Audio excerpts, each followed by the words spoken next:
Welcome to Between the Ropes. I'm joined by Spencer Oliver and Mikaela Mayer. We've just seen the draw.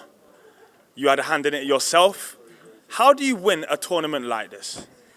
Listen, 3 3-minute rounds is a difficult fight. It seems like maybe it would be simpler because it's shorter, but that's not the case at all. Different strategy goes into a fight like this.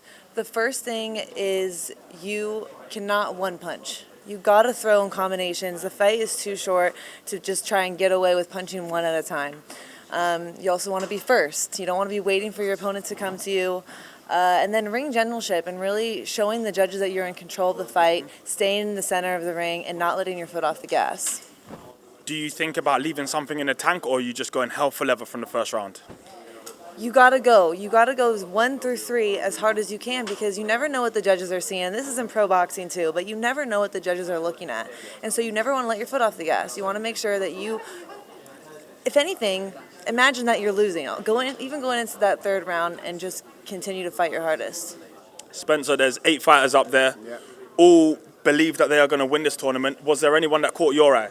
They're all super confident, to be fair. 6 of those 8 fighters are unbeaten as well, and it's like a massive platform for them, a big opportunity for them. Yeah, some of them have really caught my eye. Talking to each and every one of them individually. Otis Lookham, I like the look of him. It's very tall, 6'1", only 1-0, comes from an unlicensed boxing background, and yeah, he fancies it. He fancies it big time, and Tion Gibbs as well. That's a good one as well because there's a lot of pressure on his shoulders. Corey Gibbs won the last one, so I asked Tion. I said, "Do you fancy this? Is there pressure that your brother won that?" He's like, "Nah, I don't." But I know there is pressure. I've got a brother. That used to box, and trust me, when your brother does it, you want to do it. So I know that he's going to go out there, and that's going to be an extra incentive, an extra drive for him. But all these guys believe they're going to win. They believe they're going to win, and it's like they're at that stage. And Mikaela's right in what she says. You don't think about the semi-finals. You don't think about the finals. You got to leave it all in the ring on your first fight. So things happen. The draw's an interesting one. Everyone seems happy with the opponents they've got. It's going to be great.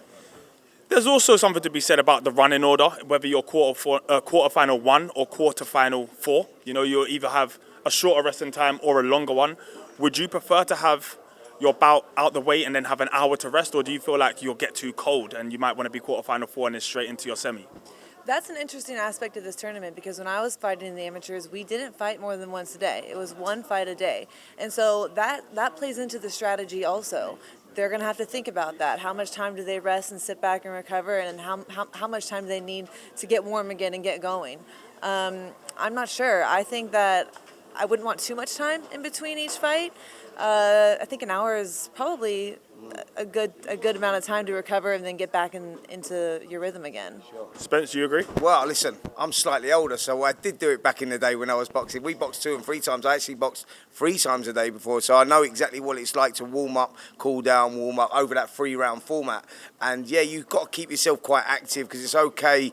You come out there, you have a tough first fight, and you know you've got to go again, but you don't want to get too cold because things start getting stiff. And you know, it's like when you box as an amateur, the next day you wake up, everything hurts, everything aches, but then aches and pains start creeping in. So yeah, you got to keep yourself sort of active but not doing too much. But I think personally, I'd prefer to go in the last quarterfinal, so that I'll be ready to go again because these guys, you know, they're pro boxers. They're prepared to fight, you know, 6 rounds, 8 rounds. And like they train a lot. They train harder than amateurs do. When we were amateurs, you'd do like 3 2s or 3 3s on the pads, and that would be it really. You go and do your own stuff on the bag. But these train like pros, so they're sparring 6 rounds of sparring, so they've got the conditioning there. Yeah. So I think that the shorter rest is probably more beneficial for the body. Finally, in the most unpredictable tournament, I'm going to ask you both to make a prediction. Who wins this tournament?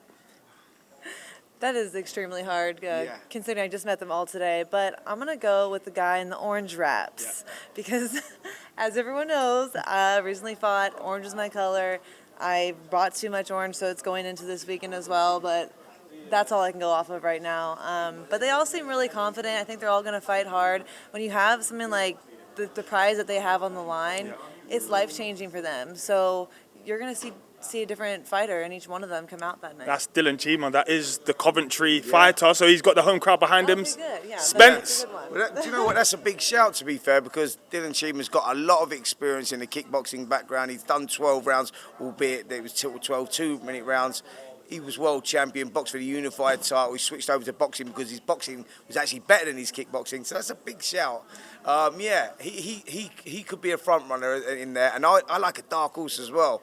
And I like Otis Lookham because I think this guy is there. He's got the range. He's got the style. He loves to have a fight. And when you like to have a fight in a format like this, it's always beneficial. So let's go for the outsider. Let's go for Otis Lookham. People won't have heard of him. Only one fight, one knockout. And I think he'll add to that. Only one way to find out. Sky Sports, Saturday night.